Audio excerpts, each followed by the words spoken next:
Welcome Tamil stocks friends.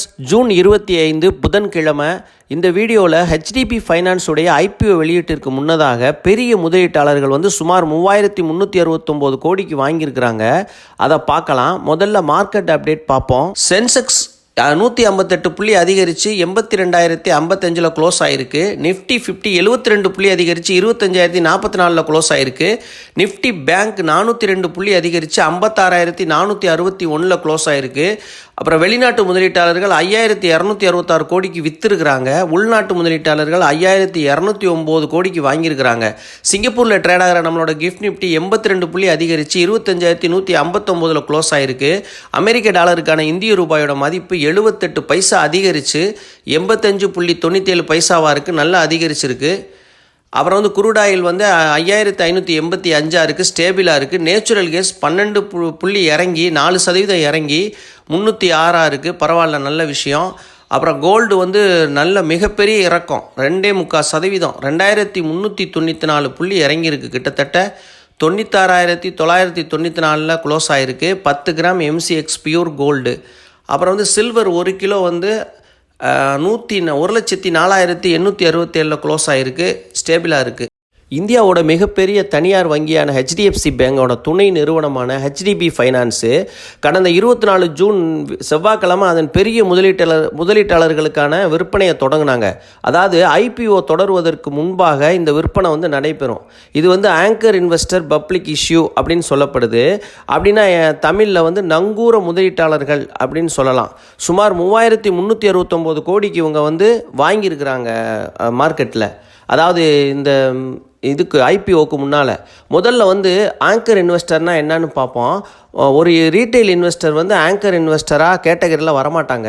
செபியில் பதிவு பெற்ற qualified institutional investor QIB இவங்க. அப்புறம் வெளிநாட்டு போர்ட்போலியோ முதலீட்டாளர்கள், மியூச்சுவல் ஃபண்ட்ஸு, அப்புறம் ஓய்வூதிய நிதிகள், அப்புறம் காப்பீட்டு நிறுவனங்கள் இந்த ஆங்கர் இன்வெஸ்டரில் அடங்குவாங்க. அதாவது பொதுமக்களுக்கு IPO திறப்பதற்கு முன்பே IPO பங்குகளோட ஒரு குறிப்பிடத்தக்க பகுதியை வாங்க உறுதியளிக்கிறாங்க. இவங்க மினிமம் 10 கோடி ரூபாய்க்கு வாங்கணும். அந்த மாதிரி ஒரு இது இவங்களுக்கு இருக்குது. இது இவங்க வாங்குறதுனால நம்ம என்ன நன்மைன்னு பார்த்தோம்னா, முதலீட்டாளர்கள் நம்பிக்கை அதிகரிக்கும் அந்த நிறுவனத்து மேலே. அப்புறம் பங்கு விற்பனையை உறுதிப்படுத்தும் நோக்கமும் அதில் அடங்கும். இன்னொரு முக்கியமான கேள்வி இருக்குது. நம்ம ரீட்டைல் இன்வெஸ்டர் IPOவில் வாங்கினா லிஸ்டிங் கெயினில், அதாவது IPO சந்தையில் பட்டியலிடப்பட்ட அன்று விற்றுட்டு வந்துடலாம். ஆனால் இந்த ஆங்கர் இன்வெஸ்டர் அதாவது பெரிய முதலீட்டாளர்கள் உடனடியாக விற்றுட்டு லாபம் பார்க்க முடியாது. குறைஞ்சது 30 நாட்கள் கழித்து அவங்க வச்சுருக்கிறதுல 50% பங்குகளை விற்கலாம். அப்புறம் இன்னொரு 90 நாள் கழித்து, மொத்தம் 90 நாள் கழித்து அப்போ 50% பங்குகளை விற்கலாம். அதனால தான் நம்ம அடிக்கடி சொல்கிறது, லிஸ்டிங் கெயினில் வெளியில் வந்துட்டு பிறகு 1 மாதம் கழித்து அவங்க சில சமயங்களில் விற்க வாய்ப்பு இருக்குது. அப்போ அந்த நிறுவனத்தோட பங்குகள் ஓரளவுக்கு கணிசமாக இறங்கும். அப்போ வாங்கிக்கலாம் அப்படின்னு நம்ம சொல்கிறோம்.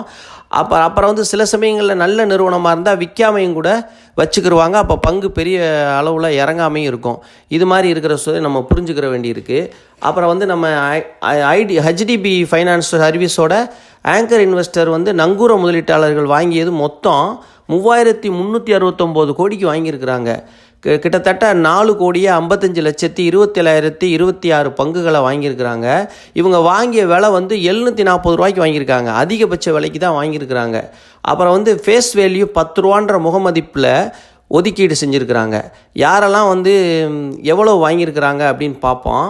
LIC 6.53% வாங்கியிருக்கிறாங்க. பெய்லி கில்ஃபோர்டு பசிபிக் ஃபண்டு 3% வாங்கியிருக்கிறாங்க.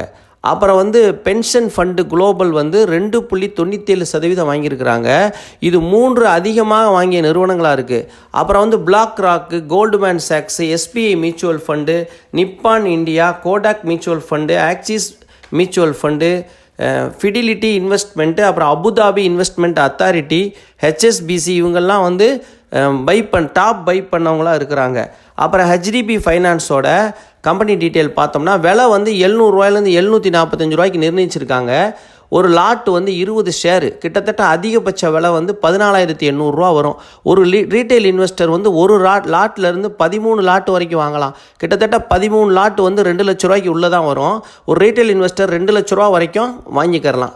அப்புறம் ஜூன் 25, 26, 27 ஓப்பனில் இருக்கும். ஐபிஓ இன்றைக்கி ஓப்பன் ஆகுது ஜூன் 25. அப்புறம் ஜூன் 24 முடிவடைந்த நாளில் வந்து கிரே மார்க்கெட் ப்ரீமியம் பார்த்துருவோம். ஜூன் 23 வந்து 63 ரூபாயாக இருந்த கிரே மார்க்கெட் ப்ரீமியம் 74 ரூபாய்க்கு உயர்ந்திருக்கு. ஒரு பங்குக்கு கிட்டத்தட்ட 814 ரூபா பட்டியல் ஏற்படும் எதிர்பார்க்குறாங்க. அதிகமான பெரிய முதலீட்டாளர்கள் வாங்கிட்டு நம்பிக்கை ஏற்படுத்துது. அப்புறம் வந்து கிரே மார்க்கெட் ப்ரீமியம் கணிசமாக உயர்ந்திருக்கிறதும் நம்ம இந்த கம்பெனி மேலே நம்பிக்கையாக பார்க்கலாம். இன்றைக்கி வந்து ஐபிஓ ஓப்பன் ஆகும். முதலீடு செய்கிறவங்க வந்து உங்களுடைய நீங்கள் கணக்கு வைத்திருக்கும் செக்யூரிட்டியில் அப்ளை பண்ணுங்கள். அதுக்கான ப்ரொசீஜர் அதில் இருக்கும். இவ்வளோ நேரம் இந்த வீடியோவை பார்த்த அனைவருக்கும் மிக்க நன்றி. தமிழ் ஸ்டாக்ஸ் சேனலை ஆதரவளித்த அனைத்து நல்ல உள்ளங்களுக்கும் மிக்க மிக்க நன்றி.